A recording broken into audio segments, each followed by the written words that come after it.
सभी प्रथम पीयूसी हिंदी विद्यार्थियों को स्वागत है।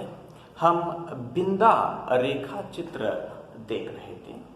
इस रेखा चित्र में हम 2 वीडियो देख चुके हैं। दूसरे वीडियो में लेखिका कुत्ती जिस तरह अपने बच्चों को रक्षा करती है और भूरी पूसी भी अपने बच्चों की रक्षा किस तरह करती है, और गौरैया, कबूतर और गाय संबंधी गाय भी अपने बच्चों की रक्षा किस तरह करती है।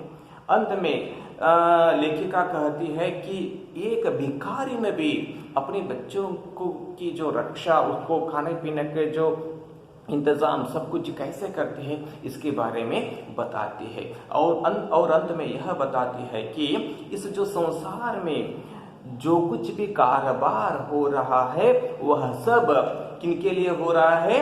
बच्चों को खिलाने, पिलाने, सुलाने के लिए ही हो रहा है। यह बात लेखिका समझ जाती है और इस जो कार्य को माँ नामधारी जीवों को सौंपा गया है, यह बात लेखिका लिखती है। लेखिका क्या कर रही है? बिंदा अपनी सखी को याद कर रही है और उनके संबंधित जो चित्र यानी कि रेखा चित्र में अपनी यादों को क्या कर रही है? लिखती आ रही है। अब आगे तीसरे वीडियो।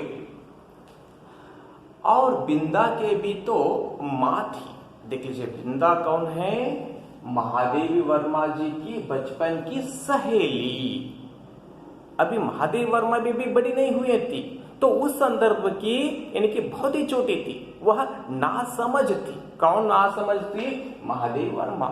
उस संदर्भ में उनकी एक सहेली थी, उसकी याद लेखिका को आती है, उसके संबंधित अपने विचारों को, और वह कैसे थी, लेखिका कैसे थी, उस संदर्भ में उन विचारधाराओं को लेखिका लिखती आ रही है। अब बिंदा की मां संबंधी विचारधारा क्या है देख लीजिए। और बिंदा के भी तो मां थी, बिंदा की भी एक मां थी, जिन्हें हम पंडिताइन चाची और बिंदा नई अम्मा कहती थी। हम यानी कि महादेव वर्मा बिंदा की जो माँ को किस तरह पुकारती थी? पंडिताइन चाची, पंडिताइन चाची, इस तरह पुकारती थी। देखिए, बहुत ही इंपॉर्टेंट शब्द है यह पंडिताइन।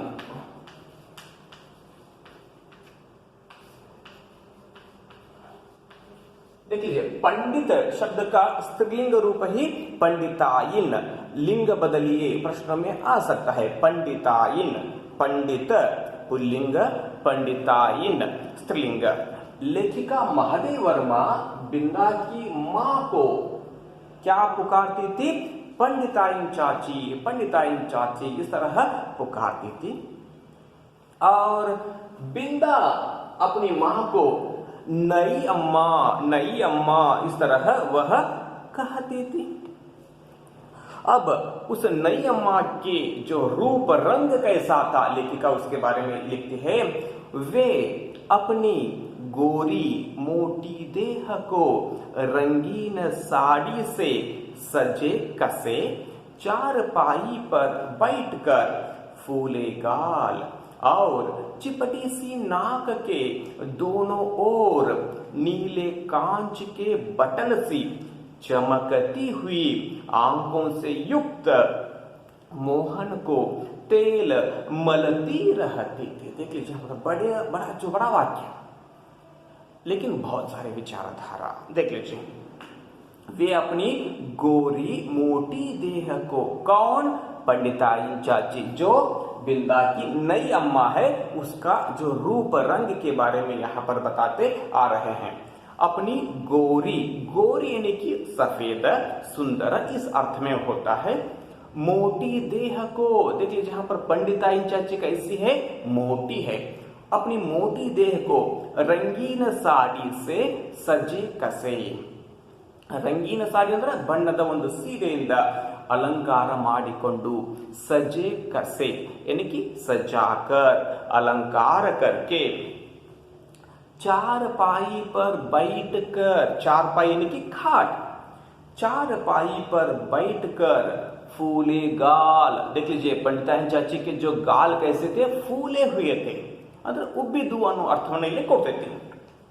और चिपटी सी नाक, नाक कैसा है, चिपटी सी है। देख लीजिए यहाँ पर चिपटी सी नाक के दोनों ओर नीले कांच के बटन सी चमकती हुई आंखों से युक्त।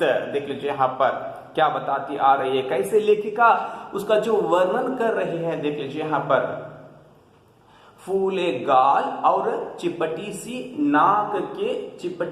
नाक के दोनों तरफ। देख लीजिए नाक के,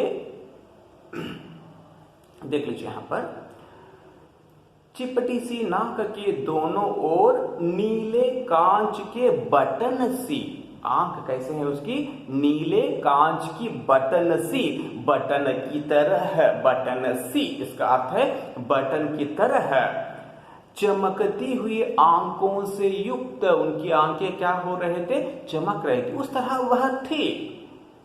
वह क्या करती रहती थी, मोहन को तेल मलती रहती थी। मोहन पंडिताइन चाची का अपना बेटा है, खुद का बेटा है, बहुत ही छोटा था, उसको तेल मलती रहना यानी कि तेल लगाती रहती थी।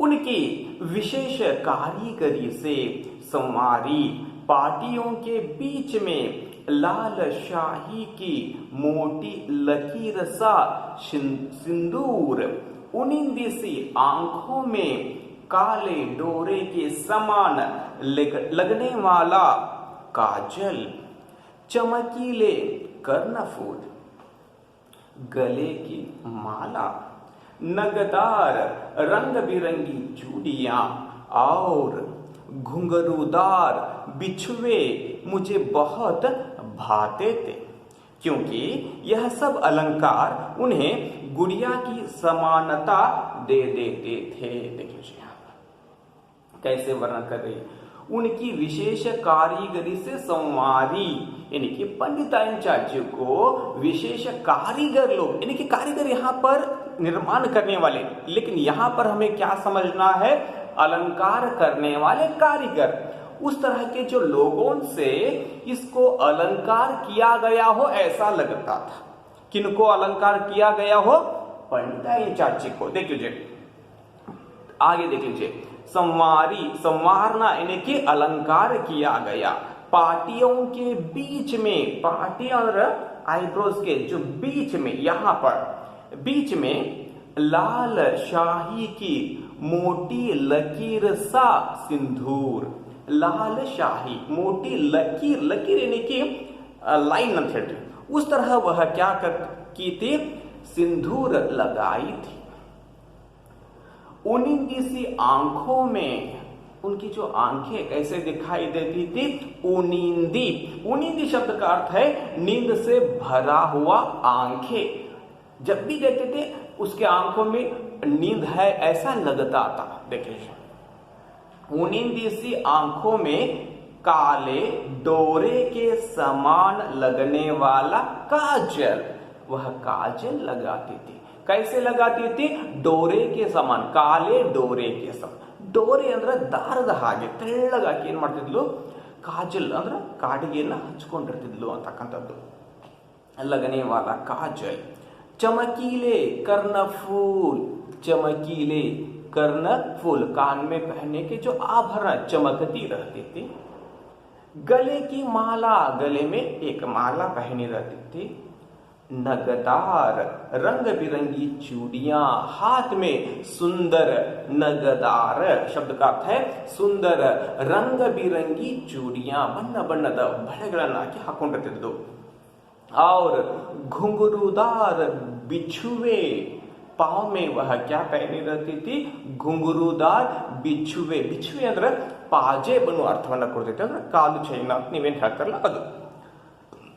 वो सब मुझे बहुत भाते थे, लेखिका महादेवी वर्मा को बहुत ही अच्छा लगते थे। देख लीजिए भाना, अच्छा लगना, क्योंकि यहाँ के अंदर यहाँ क्यों है लेखिका को अच्छा लगता था, यहाँ पर लिखती है यह सब अलंकार उन्हें गुड़िया की समानता दे देते थे। देख लीजिए यहाँ पर लेखिका लिखती है, ये सब वह अलंकार करके बैठी रहती थी तो लेखिका को कैसा लगता था, कोई गुड़िया ही बैठी हो इस तरह लगती थी।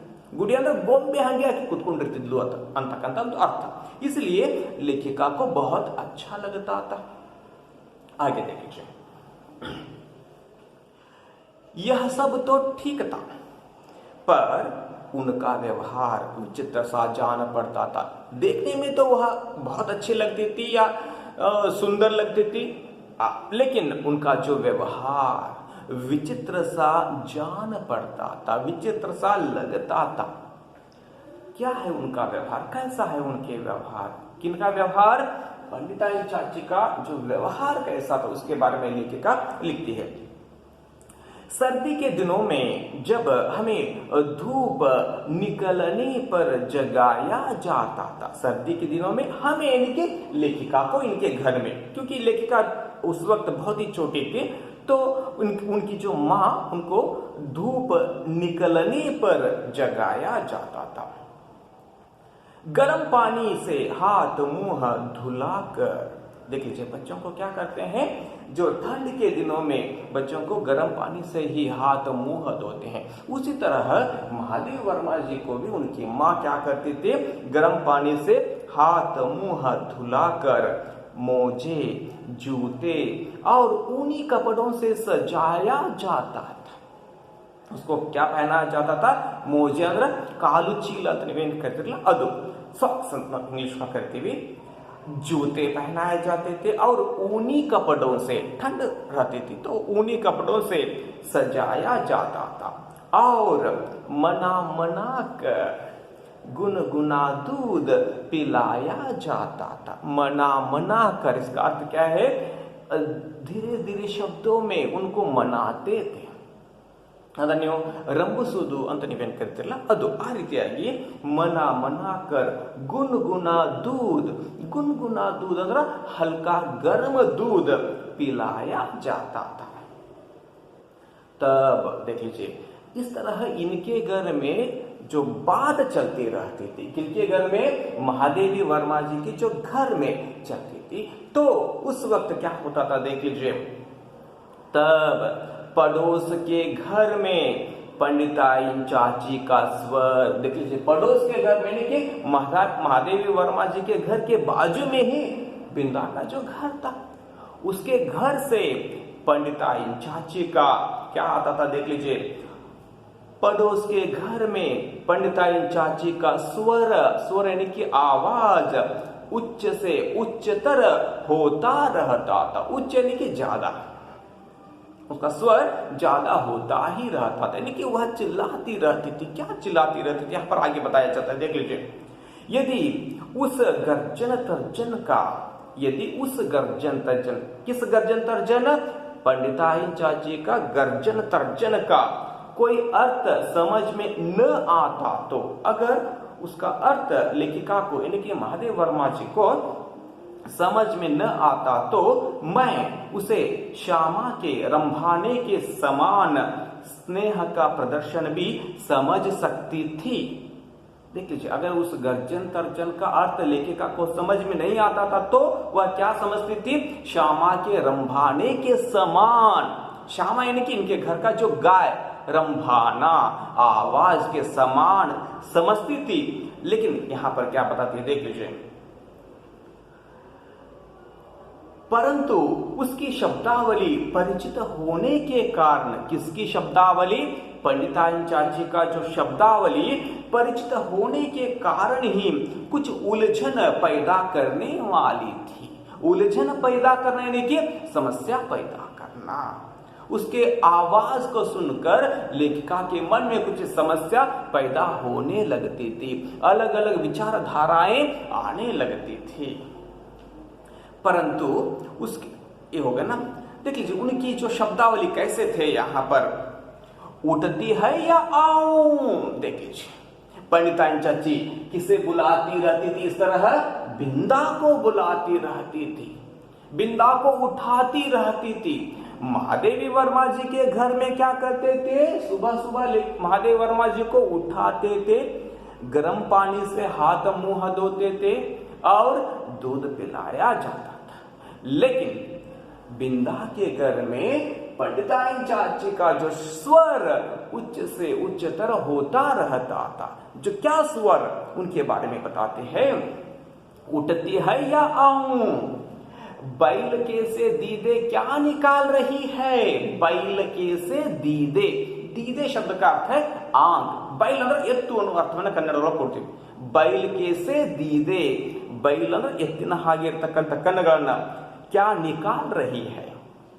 मोहन का दूध कब गर्म होगा, देख लीजिए यहाँ पर, मोहन पंडिताइन चाची का खुद का बेटा, उसका दूध कब गर्म होगा, तुम कब गर्म करती हो, उठो।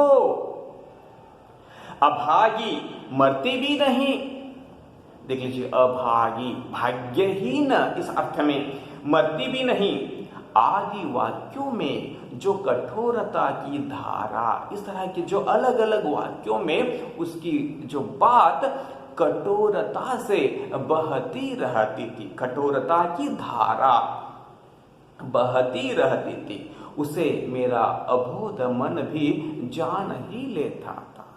इन सारे बातों को मेरा अबोध मन यानी कि नासमझ मन जान ही लेता था। इस तरह लेखिका लिखती आती है। देख लीजिए,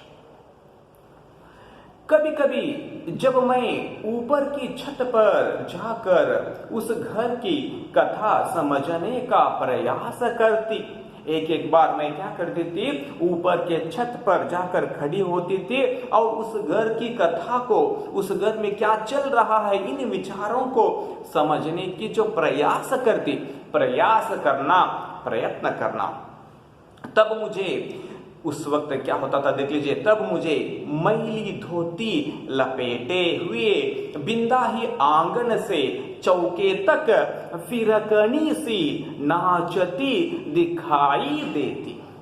जब ऊपर छत पर जाकर देखती थी तो वहां पर कौन दिखाई देती थी, बिंदा। देख लीजिए, वही काम करती रहती थी। दिखा यहां पर लिखते हैं, देख लीजिए, तब मुझे मैली धोती लपेटे हुए, कौन लपेटे रहती थी, बिंदा। मैली धोती ಅಂದ್ರೆ ಹೊಲಸಾಗಿರತಕ್ಕಂತ ಒಂದು ಬಟ್ಟೆಯನ್ನ ಸುತ್ತಿಕೊಂಡು, बिंदा ही आंगन से चौके तक, आंगन से चौके, चौके यानी कि घर के बीच के भाग तक, फिरकनी सी, फिरकनी इसका अर्थ है चक्री नामक एक खिलौने जैसे। खिलौने क्या करते हैं, इधर से उधर जाना आना, जाना आना, उस तरह के जो खिलौने जैसे नाचती हुई बिंदा ही मुझे दिखाई देती थी। मुझे यानी कि महादेवी वर्मा जी को दिखाई देती थी। तो वह क्या क्या काम करती थी, लेखिका उसके बारे में लिखते हैं। उसका कभी झाड़ू देना, झाड़ू देना यानी कि घर का साफ सफाई करना, झाड़ू से घर का जो साफ सफाई करना। कभी आग जलाना, घर में चूल्हे में क्या करना है, आग जलाना।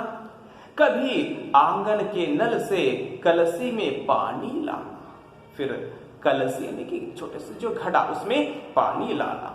कभी नई अम्मा को दूध का कटोरा देने जाना, फिर वह क्या करती थी, नई अम्मा को दूध का जो कटोरा बॉल देने के लिए जाती थी।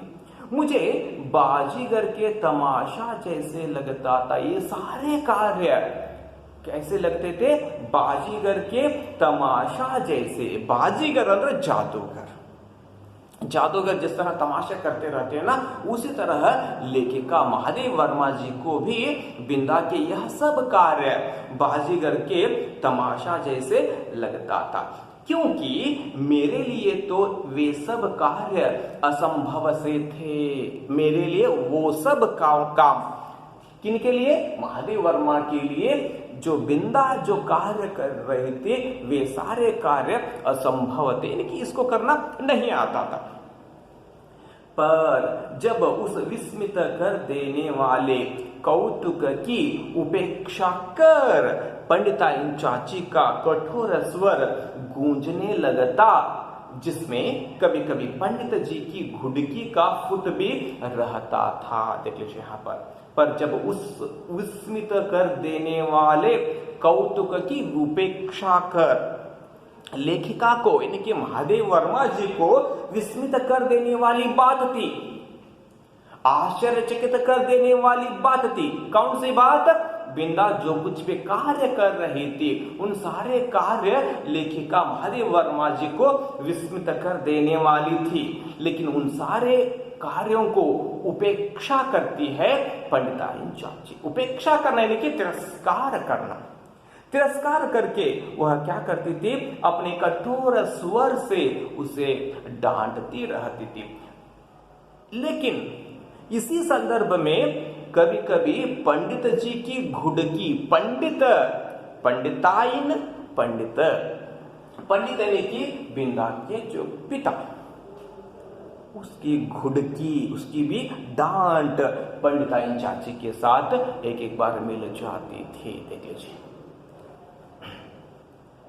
तब न जाने किस दुख की छाया मुझे घेरने लगती थी। उस वक्त तो महादेव वर्मा जी के मन में दुख की छाया घेरती रहती थी। दोनों मिलकर बिंदा को डांटते रहते थे। इस तरह लेखिका यहाँ पर लिखती आती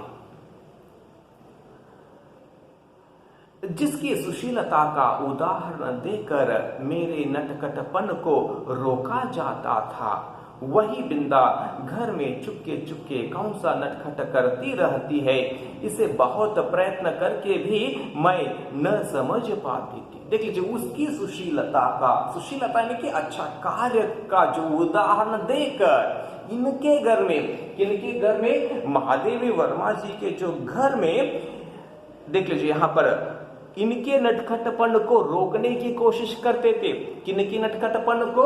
महादेव वर्मा जी के नटखटपन को, नटखट यानी कि शरारत को रोकने की कोशिश करते थे। लेकिन लेखिका क्या करती है? देखिए क्या बता रही है फिर।